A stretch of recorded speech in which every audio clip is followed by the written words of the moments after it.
ज्ञान के मार्ग में पीछा नहीं रहना चाहते तो जुड़े हमारे चैनल अनमोल जानकारी के साथ और पाइए अच्छे ज्ञानवर्धक जानकारियां। दोस्तों, सावन सोमवार के पवित्र दिन में यहाँ पर बांधे एक जोड़ी हरी चूड़ी 24 घंटे के अंदर में देखें चमत्कार। सावन का जो महीना होता है मर्यादा एवं ये भक्ति का महीना होता है, भक्ति का माह होता है।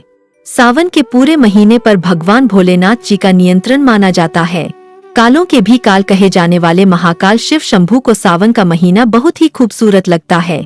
इस समय सूखे पड़े बंजर सूखे पड़े बाग खिलखिला उठते हैं, चारों ओर हरियाली ही हरियाली दिखाई होती है। सावन का महीना लड्डू गोपाल श्री कृष्ण को अति प्रिय है। अपने बाल गोपाल रूप में भगवान लड्डू गोपाल वृंदावन में सावन में स्नान अवश्य करने आते हैं। श्री कृष्ण सखियों के साथ मिलकर वर्षा आदि में स्नान करते हैं और नृत्य आदि करते हैं। दोस्तों, ऐसा माना जाता है कि सावन के पूरे महीने भर भगवान भोलेनाथ जी की पूजा पाठ करने से वो शीघ्र ही प्रसन्न होती है। सावन का पूरा महीना भगवान भोलेनाथ का प्रिय महीना है। इसकी अनेक पौराणिक कथाएं एवं धार्मिक मान्यताएं भी है। दोस्तों, जनसाधारण लोग किसी और महीने में संयम नियम का पालन करें या ना करें, लेकिन सावन के महीने में संयम एवं नियम का पालन जरूर करते हैं। सावन में जो लोग व्रत आदि करते हैं तो उन्हें पूरे महीने भर लहसुन प्याज तथा किसी का झूठा भोजन भी नहीं करना चाहिए, क्योंकि इस समय व्रतधारी भगवान शिव की शरण में होता है। तो आप कोई भी ऐसा पाप ना करें जिससे भगवान शिव क्रोधित हो जाए। तो आज की जो वीडियो है बहुत ही सुंदर है, ज्ञानवर्धक जानकारी है। इस वीडियो को अपने फायदे के लिए जरूर पूरा देखना है, क्योंकि अधूरा ज्ञान हमेशा अधूरा फल ही देगा और भगवान शिव का अपमान भी माना जाएगा। इसलिए सावन के शुभ अवसर पर वीडियो को अंत तक जरूर देखें और कमेंट में अपनी राशि जरूर डाल दीजिएगा। यदि हमारे पास कोई उपाय होगा तो वह आकर हम आपके कमेंट के रिप्लाई में जरूर बताएंगे। सावन के महीने की विशेष महत्व कुछ इस प्रकार से है। दोस्तों, सावन के महीने में ही समुद्र मंथन हुआ था। सावन के महीने में ही माता लक्ष्मी उत्पन्न हुई थी और माता लक्ष्मी को धन की देवी का दर्जा सावन के महीने में ही प्राप्त हुआ था। सावन के महीने में ही भगवान भोलेनाथ भूलोक पर आ जाते हैं और भूलोक पर जिनके घर पर यथावत शिवलिंग रखा हुआ होता है तो उनके घर में भगवान आशिक रूप में जरूर आते हैं। दोस्तों, इस माह में भगवान विष्णु योग निद्रा में चले जाते हैं तो सृष्टि का जो भार होता है वो भगवान भोलेनाथ संभाले है। तो आज की जो वीडियो का विषय है बहुत ही सुंदर है कि इस वृक्ष पर बांधे 2 जोड़ा हरी चूड़ी आपकी हर इच्छा शीघ्र ही पूर्ण होगी। और इस वृक्ष पर सावन में अगर हरी चूड़ी बांधते हैं तो आपकी सभी मनोकामना शीघ्र ही पूर्ण होगी ही होगी और आपका आने वाला समय भी सुगमता पूर्वक से गुजरेगा और कैसी भी आपके जीवन में जो परेशानी चल रही हो वो परेशानी भी समाप्त हो जाएगी। अच्छी चूड़ी सभी समुदाय के लोग पहनते हैं। हिंदू, मुस्लिम, सिख, ईसाई सभी लोग अपने हाथों में चूड़ियां अवश्य धारण करते हैं। कोई इसे बैंगल्स बोलता है तो कोई इसे करे तो कोई इसे चूड़ी आदि बोलता है, लेकिन चूड़ी का महत्व सर्वप्रिय है। देवी देवताओं को अति आकर्षित करने वाली चूड़ियां मानी जाती है, खासकर माता रानी जो महिला चूड़ी पहनकर। दोस्तों, अगर आप भी भोलेनाथ के सच्चे भक्त हैं तो कमेंट बॉक्स में ओम नमः शिवाय जरूर लिखना और अगर आप भोलेनाथ से प्यार करते हैं तो एक लाइक जरूर करेंगे। दोस्तों, भगवान भोलेनाथ जी को ये 3 वृक्ष अत्यंत प्रिय है और इस वृक्ष की पूजा करने से शिव पूजा करने का ही फल प्राप्त होता है। दोस्तों, इस वृक्ष के बारे में शास्त्रों में ये भी कहा जाता है कि मनुष्य जाति के जन्म कल्याण के लिए स्वयं भगवान भोलेनाथ एवं माता पार्वती इन वृक्षों के रूप में भूलोक पर अवतरित हुए थे, अर्थात भूलोक पर जन्म लिया था। तो आइए इस वीडियो में जानते हैं सावन में हरी चूड़ी का महत्व। दोस्तों, हरा रंग सौभाग्य एवं उल्लास का प्रतीक माना जाता है जो मन को शीघ्र ही आनंदित करता है। हरा रंग प्रकृति का वो स्वरूप है। हरा रंग प्रकृति का स्वरूप माना जाता है और माता पार्वती भी प्रकृति है एवं भोलेनाथ को पुरुष माना जाता है। दोस्तों, हरे रंग का उदाहरण कुछ इस प्रकार से है, जैसे सावन में भगवान शिव जी को चढ़ाए जाने वाले बेलपत्र, धतूरा, भांग एवं दूब हरे रंग की होती है। दोस्तों, प्रकृति निर्माण करने वाले भगवान भोलेनाथ हरे रंग से अति शीघ्र ही प्रसन्न होते हैं। सावन में जो महिला हरे रंग की चूड़ी पहनती है, हरे वस्त्र धारण करती है, उन्हें अखंड सौभाग्य की प्राप्ति होती है। दोस्तों, इसलिए कहा जाता है जितनी भी माताएं बहनें हैं उन्हें पूरे सावन के महीने में हरे रंग की चूड़ी जरूर पहननी चाहिए, हरे वस्त्र जरूर धारण करने चाहिए। सावन के महीने में जो माताएं बहनें भगवान भोलेनाथ की पूजा करती है, शिव पूजा करती है, ऐसी माता बहनों को हरे रंग के वस्त्र धारण करने चाहिए और भूलकर भी सावन के महीने में नीले और काले वस्त्र किसी भी महिला को कदापि नहीं पहनने चाहिए। ऐसा माना जाता है कि इस रंग के कपड़े पहनने से महिला के पति पर कष्ट आते हैं और उनके पति की आयु कम हो जाती है।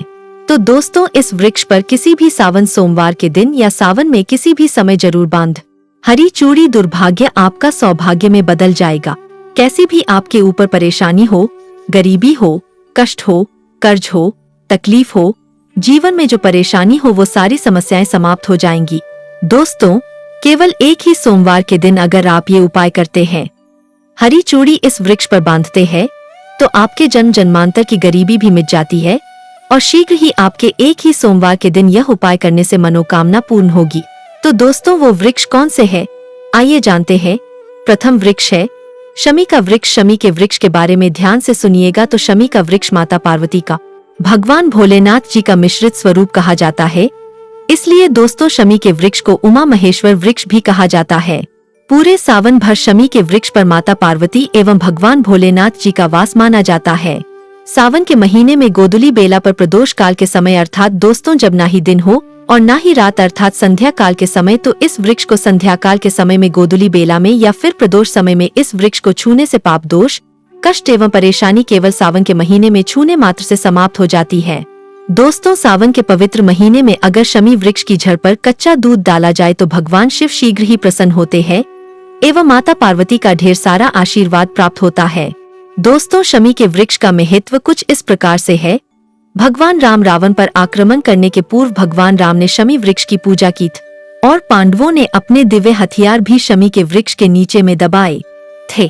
शमी का वृक्ष जिस घर में लगा होता है, उस घर का कल्याण हो जाता है और उस घर में सभी प्रकार के भौतिक सुखवास माना जाता है।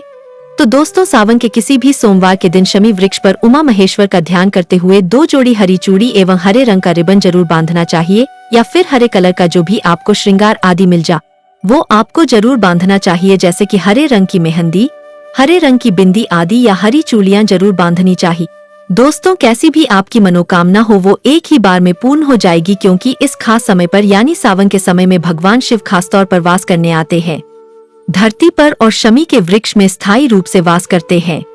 शमी का वृक्ष चुने मात्र से आपकी मनोकामना शीघ्र ही पूर्ण हो जाएगी। पूरे सावन भर अगर शमी के पत्ते भोलेनाथ जी को उनकी पूजा में चढ़ाते हैं तो इससे अष्ट लक्ष्मी आपके घर में वास करती है।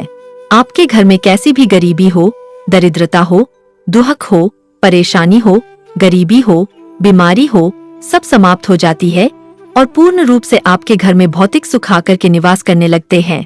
दोस्तों, दूसरा वृक्ष है धतूरे का वृक्ष। धतूरे का वृक्ष भगवान भोलेनाथ के उग्र रूप काल भैरव के अंश से उत्पन्न हुआ है। ऐसी मान्यता है कि शिवलिंग पर धतूरे के पत्ते या पुष्प फल चढ़ाने से राहु, केतु एवं शनि के कुप्रभाव समाप्त होते हैं। धतूरे के वृक्ष पर सावन के किसी भी सोमवार के दिन अगर 2 जोड़ी हरी चूड़ी बांधे तो शत्रुओं से छुटकारा मिलता है एवं शत्रुओं का सर्वनाश होता है। और दोस्तों, सावन सोमवार के दिन धतूरे का वृक्ष छूने मात्र से भगवान शिव आपके घर में दौड़े चले आएंगे। दोस्तों, अगर सावन के किसी भी शनिवार के दिन धतूरे के वृक्ष पर बाबा काल भैरव का ध्यान करते हुए हरी चूड़ी अगर बांधी जाए तो घर से भूत प्रेत बाधाएं सब नष्ट हो जाती है, भस्म हो जाती है। एवं छोटे से धतूरे की जड़ अगर घर के किसी भी कोने में छुपा दी जाए या घर में जमीन में गाड़ दी जाए तो भूत प्रेत इत्यादि का वास घर में कभी नहीं होता है। घर से सभी बाधाएं शिव के वास होने से भाग जाती है।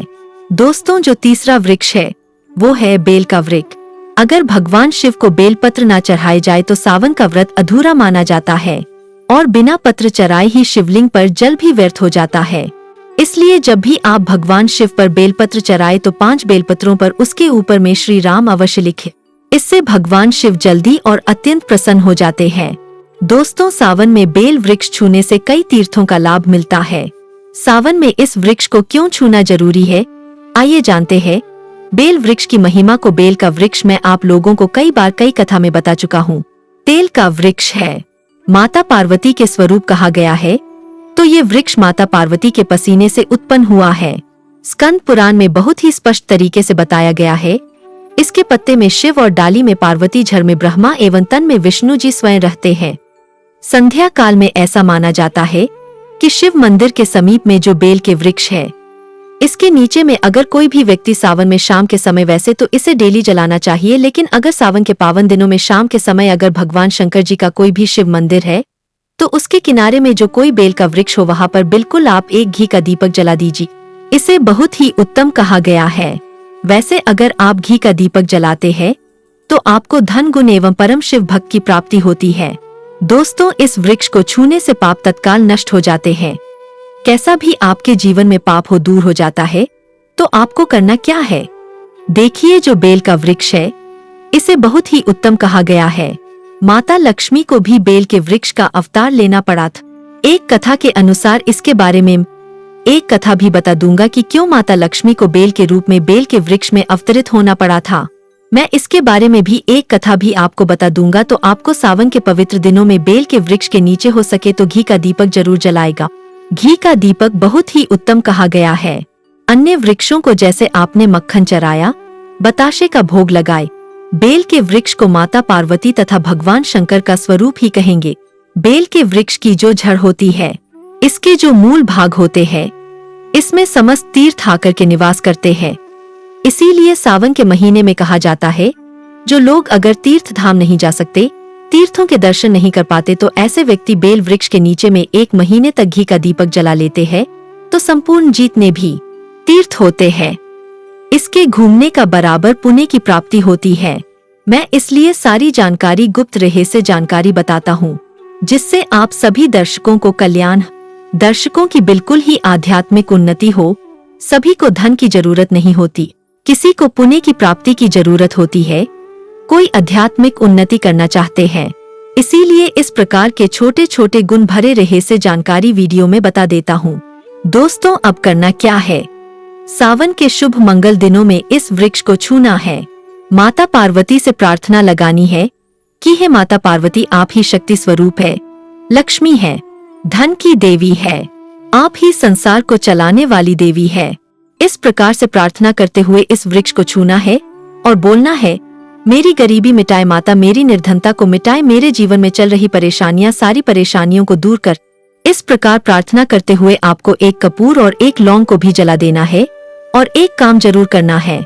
जलाने के बाद इस वृक्ष को आपको बोलना है कि मैं भोग स्वरूप आपको धतूरे के पत्ते एवं धतूरे के फल समर्पित कर रहा हूँ, आप स्वीकार करें। दोस्तों, इस वृक्ष की जड़ के नीचे में भी आपको धतूरे के फल एवं पुष्प को, पुष्प है तो पुष्प भी रख सकते हैं, फिर पत्ते रख दीजिए और अब वृक्ष आपको छूना है, प्रार्थना करते हुए कि हमारी गरीबी मिटाए, हमारी निर्धनता मिटाए, बिल्कुल ही आपके जीवन में कभी गरीबी नहीं आएगी। और एक प्रार्थना जरूर करना है, किसी की है लग गई हो, बद्दुआ लग गई, किसी का दोष लगा हो जिसके कारण हमारी आध्यात्मिक उन्नति नहीं हो पा रही हो, तो आप जो है एवं किसी का दोष लगा हो उसे तुरंत दूर करे।